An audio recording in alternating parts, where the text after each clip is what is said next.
Welcome to 23 Degrees Sideways. We're going to talk a little bit about one of the libertarian examples that's used, two of the libertarian examples that are used as defenses of things that, or arguments in favor of libertarianism that don't really work out right.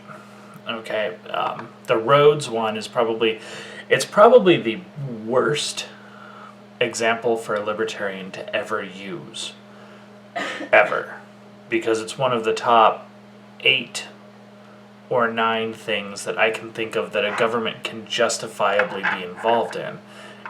Roads. So, Alexis de Tocqueville he traveled in the 1830s in the United States, and he wrote a book called Democracy in America. That's what he came to do. He came to experience the representative democracy, the republicanism of America. It was a very new thing. Remember that this was still an era where the whole concept was very foreign to the world, just as it is now.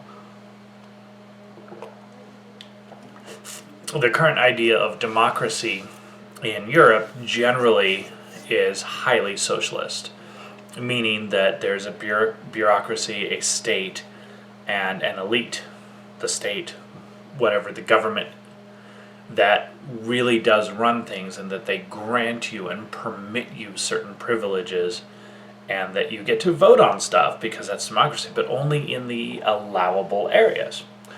Our American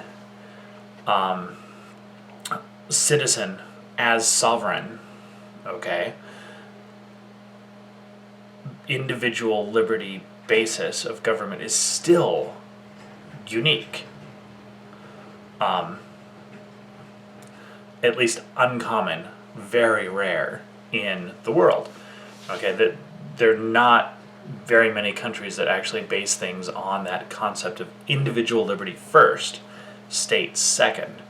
And of course, we've lost some of that. There's always a battle about that. But let's talk about the libertarians and roads. The common argument is, or a libertarian example, without government, who would build the roads? Or without taxes, who would build the roads? And the assumption from the libertarian side is that the roads will happen and will be successful because private individuals and the market will logically and intelligently solve the problem of roads. There's no concern about national defense, and let's be realistic, okay? Even if you believe that the non-aggression principle should rule all morality and all law and all action for all people in the world for all time because it's the one true thing, China doesn't believe you. National security, national defense is important. Adequate roads are a key to your social safety, okay? And that is both in a defensive and, progressive nature. Alexis de Tocqueville was riding around and carting around and boating around in the United States in the 1830s, and it was horrible.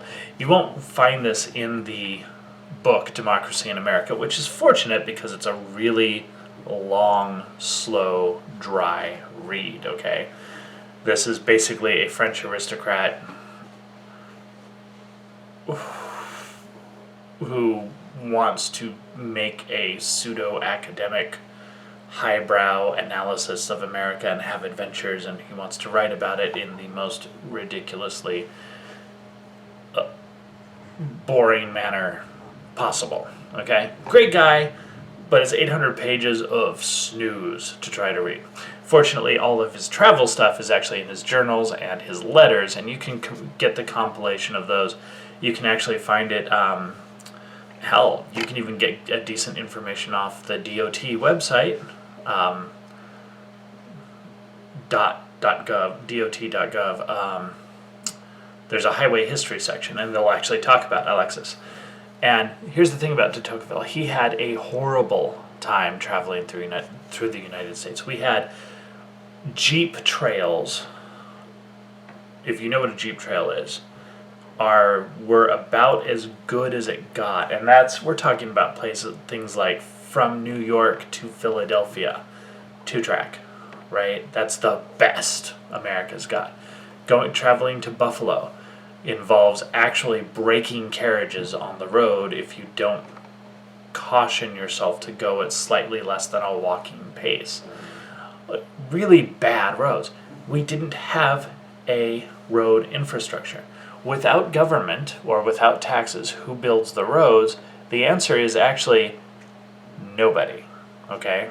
Every once in a while you'll find something that'll get set up by groups of people acting kind of in concert, but there's a lot of problems with that because you have the tragedy of the commons, of course. People who don't build it and who just abuse it. So roads are an infrastructure system, and probably, they're right at the very top of the things that you would actually want a government to be involved in.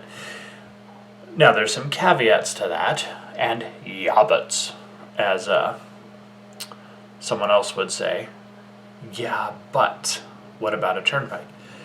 There are special highways that we use that have fees. I'm not necessarily certain that I like the idea, especially on a government, in a government context, but they do exist. I get that. And those fees are supposed to go to making the roads themselves better in that area, but it doesn't always work that way. The money goes to the government, and the government does what it wants with it. This is the bad part of government, very bad.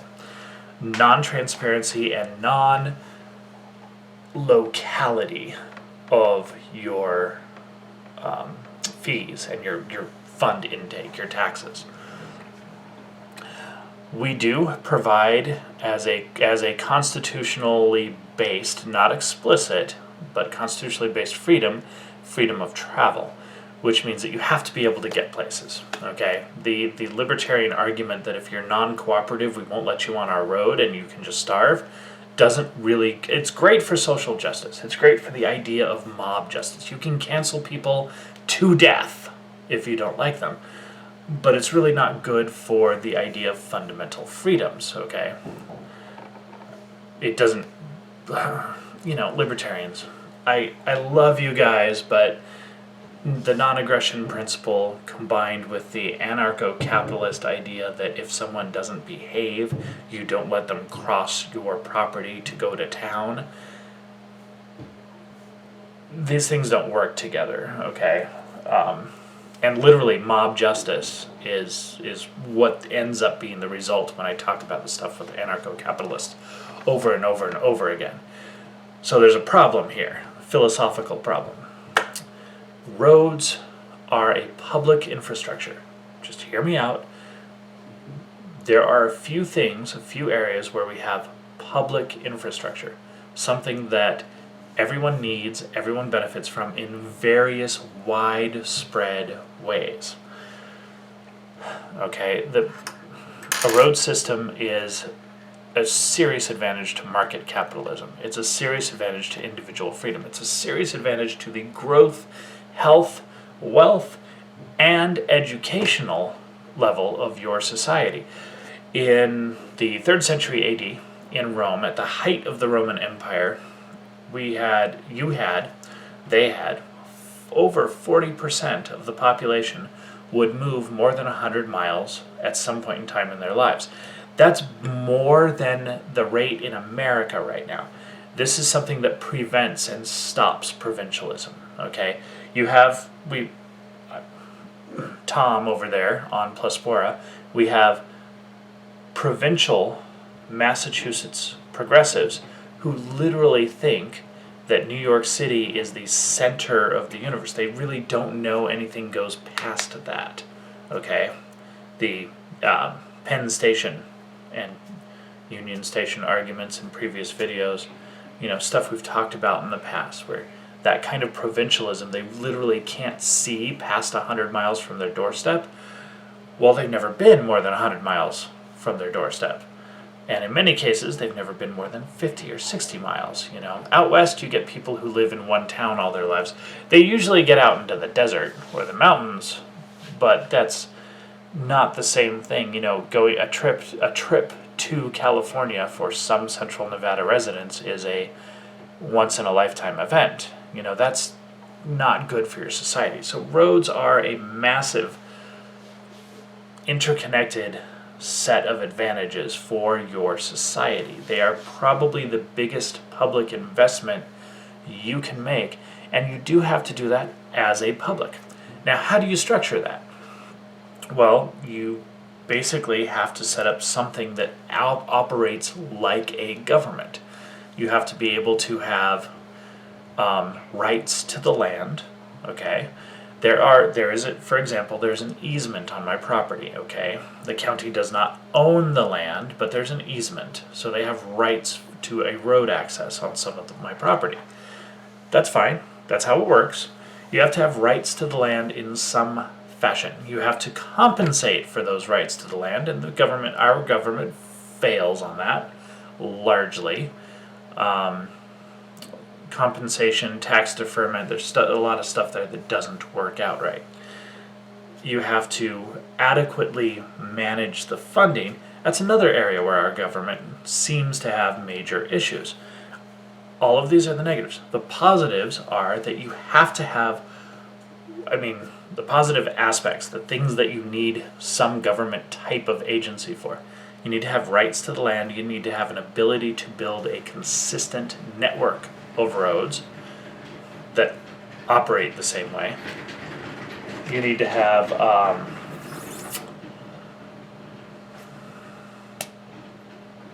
what else? That's it. But you have to have funding. You have to gather that funding. Now, the idea of a use tax really does work well in some areas. Roads are one of those areas where it's just a little difficult to boil it down to a use tax. Okay, I don't agree with property taxes for education. I think that's very much the wrong model. Just for an example, a counterexample. But I think that some form of taxation for roads does make sense. We currently have several bases for this taxation, and some of it is use-based, some of it is gasoline tax. And then the argument is that other people get to use the road even if they're not paying the gas tax, so it's not fair. Okay. Everyone benefits from the roads. All of your commodities, all of your produce, everything that you need to eat, to live, to shop, uses a road network, transportation network. So we definitely have some needs there for the infrastructure. Everyone benefits from the infrastructure. You can ask a lot of questions about how you handle the funding and distribution, but I don't see an answer to this that does not involve some form of government, whether it's defined as government or becomes a practical government, because it's going to control access. And right now, the best thing going is that we have controlled access within a constitutional basis. You have to be able to get on the road and move. Okay, there are places out here in the West where you can ride your bicycle on an interstate because it's the only roadway between point A and point B. You have to get off and use surface streets when you're at point B, but in places where the only path available is the interstate, you get to put your bicycle or walk on the interstate, because we have a constitutional system that says that you have to be able to travel. Good.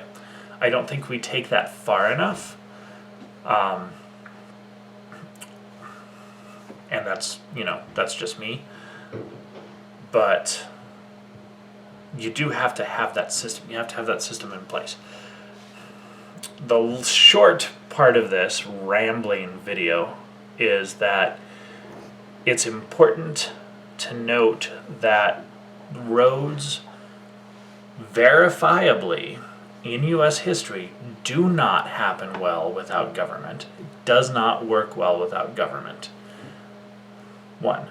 2, whether you call it government or not, you need some sort of system to ensure that your road system works, is maintained, and increases your liberties, your ability to travel, which is a fundamental right which has numerous interrelated benefits, and that it supports your market economy.